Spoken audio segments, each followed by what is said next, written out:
Hey everybody, welcome back to Ryan Makes Sense, where we talk personal finance, investing, and chart analysis. Today we are looking at ULTA, ticker symbol ULTA. So this is a makeup stock. I have charted this one before. It looks like it is going according to plan. We're gonna go ahead and see if this stock is worth $340. We're gonna run my proprietary stock price projection calculation. We're gonna do some advanced charting. Ooh, you can see I've charted this one before. We're gonna run some Fibonacci patterns here. And we're gonna see what institutions and hedge funds are doing. Are they buying the dip or are they selling to the ship? I don't know. Anyway, let's go ahead and jump on in. All right, just looking at overall technicals, bears are in control. It looks like it's kind of getting ready for a potential move, a reversal potentially. Yeah, look at the money flow. Oh my gosh, I'm sorry, my head is in the way. Apologies, I got a big old head. Oh, and that's not what I wanted to do, but maybe I should be in the corner like that. Maybe I should be in the corner. What's going on? Am I pressing the wrong button? Okay. I'll just go in the middle. Again, technical is with the bears, more downside potentially, but the money flow has reversed. And we'll double check that by seeing what institutions and hedge funds are doing. Relative momentum indicator looks like it's still going down, but that's going to typically follow the MACD, the moving average convergence divergence, essentially momentum. So taking a little gander, I mean, this doesn't get any more beautiful. Stair step up, stairs EPS up. Shares outstanding are being naturally and organically accumulated like fruit at a fruit stand. I don't know. I mean, this is just gorgeous.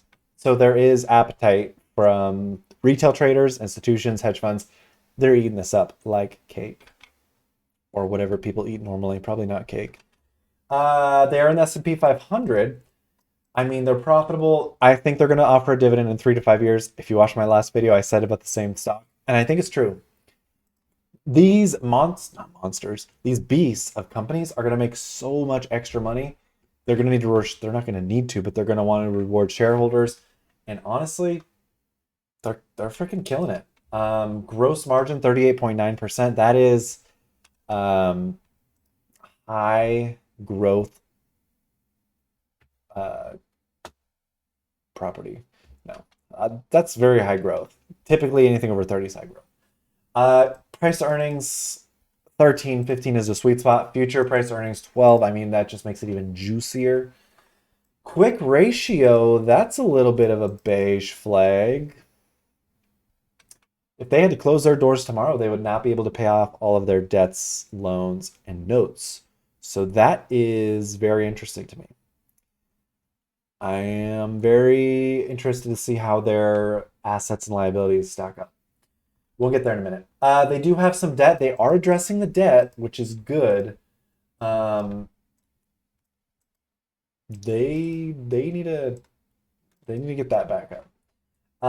EPS past 5 years, 18.9%. Sales past 5 years, 12.3%. Meaning they're resilient or they're showing signs of resiliency. They did well through the pandemic. I mean, they're profitable. We can see that. Institutions own a lot. We're going to see if institutions are, again, loading the boat or if they're selling. Old data suggests that they're buying.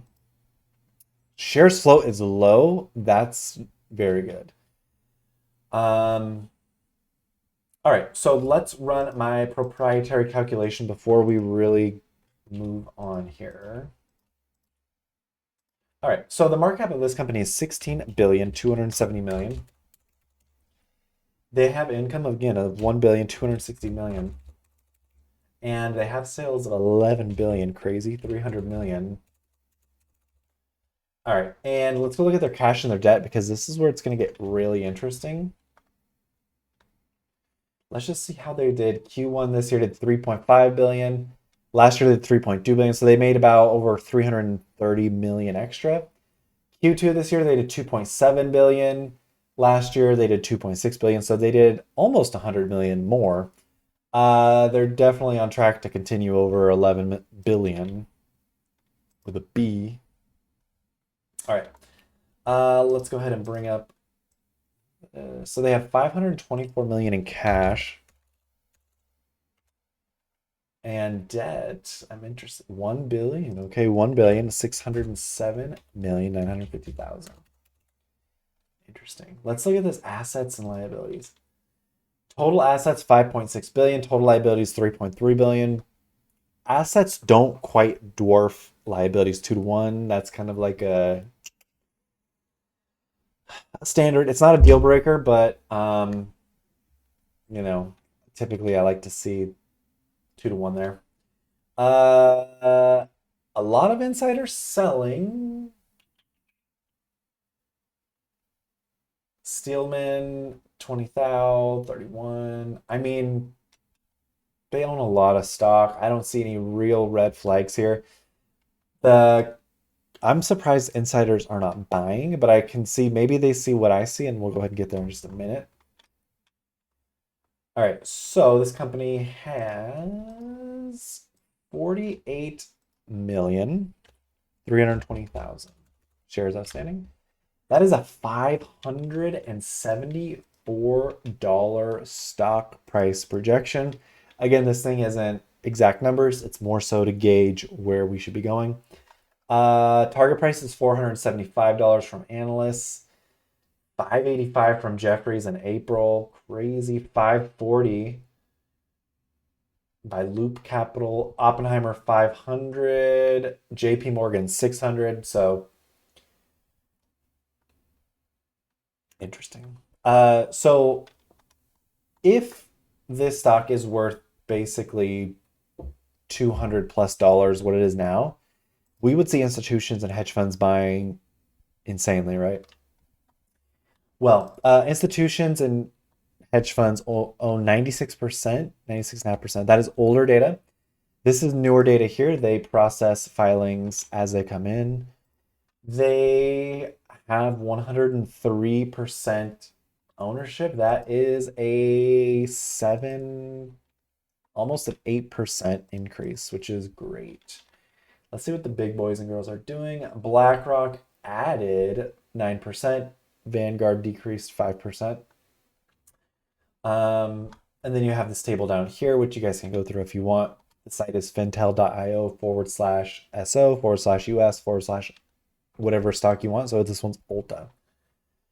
So yeah, let's go ahead and take a peek at my drawing that I drew a long time ago. You could see it was in a triangle and just exploded upwards. Huge gap here got filled down. Where do I begin? Let's duplicate. Don't really want to duplicate. Let's do the Fibonacci. So the low here is 124.05. I'll come back. 574.76. 574.76. We'll go there. Okay, so I'm just gonna make some quick updates. 574.76, and the low was, dang it. What was it? It was one.